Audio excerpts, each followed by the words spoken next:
పటాన్ చెరువుల నిజంగా ఒక 10-15 సంవత్సరాల నుంచి కాంగ్రెస్ పార్టీని పూర్తిగా కాపాడుకుంటూ కాంగ్రెస్ పార్టీ మొత్తం ఆశా శ్వాసగా ముందుకెళ్ళినటువంటి అక్కడ కాడ శ్రీనివాస్ గౌడ్కు అన్యాయం చేసినట్టే కదా. ఇప్పుడు ఆయన తీసుకొచ్చి ధర్మాన్ని తీసుకొచ్చి గూడెం మైపాల్ రెడ్డిని అలా కూర్చోబెట్టినట. గూడెం మైపాల్ రెడ్డి చేసిన అక్రమాలు తెలియదా మీకు? గూడెం మైపాల్ రెడ్డి ఎన్ని అక్రమాలు చేసిండు? 300 కోట్ల రూపాయల ఏది ఈడీ కేసు పెట్టింది కదా, కేసు పెట్టింది. దాంతో పాటు ఇంకొకటి వాళ్ళ తమ్ముడు జైలుకు పోయింది కదా. ఇప్పుడు ఉన్నటువంటి అధికారులు ఎవరైతే ఉన్నారో ఆ అధికారులందరినీ కూడా మారుస్తురట. మార్చేసి ఎప్పుడు బీఆర్ఎస్ హయాంలో ఉన్నటువంటి అధికారులు ఎవరైతే ఉంటారో వాళ్ళని తెచ్చుకొని పెట్టుకున్నట గూడెం మైపాల్ రెడ్డి.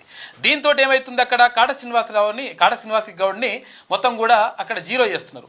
దీన్ని చేయడం ద్వారా ఏమైతుంది, ఇక్కడ మొత్తం మీద ఇక ఇప్పుడు కొత్తగా వచ్చిన వాళ్ళకి ఏమో మంచిగా పరసూరి, తర్వాత పాత అంటే 15 సంవత్సరాల నుంచి పార్టీ కోసం కష్టపడి నిజంగా కూడా ఒకవేళ కాడ శ్రీనివాస్ గౌడ్ కనుక మొట్టమొదట టికెట్ ఇచ్చుంటుంటే, ఒకవేళ ఫస్ట్ టైమే డిక్లేర్ చేసి ఉంటే 100% అక్కడ ఎమ్మెల్యే గెలిచాడు. 7,000 ఓట్లతోటి ఓడిపోయినటువంటి పరిస్థితి. 7,000 ఓట్లు అంటే 3,500 ఓట్లు ఇక్కడ పడితే అయిపోతుండే కదా. అయితే అసలు యాక్చువల్గా ఇక్కడ నీలం మధు ముదిరాజుకి, తర్వాత ఇక్కడ కాడ శ్రీనివాస్ గౌడ్కి ఇద్దరి మధ్యలో లొల్లి పెట్టిండ్రు. పెట్టేసి ఫస్ట్ ఆ నీలం మధు ముదిరాజుకి ఇచ్చేసిండ్రు. ఆ ఇచ్చేదేదో ఫస్టే కాడ శ్రీనివాస్ గౌడ్కే ఇచ్చేసింటే, లేకపోతే ఒకవేళ మరి ఆయనకే ఇస్తే నీలమధు ముదిరాజుకి ఇస్తే ఆయన్నే మరి కొనసాగించింటే ఏదో ఒకటి చేస్తే అది వేయకుండా ఇప్పుడు కాడ శ్రీనివాస్ గౌడ్కి ముందే టికెట్ ఇచ్చేసి అట్లా చేస్తే ఇది అంతా కూడా పరిస్థితి కాక పార్టీని కాపాడినోనికి పార్టీని కాపాడిన పక్కకు పెట్టేసి రాజకీయాలు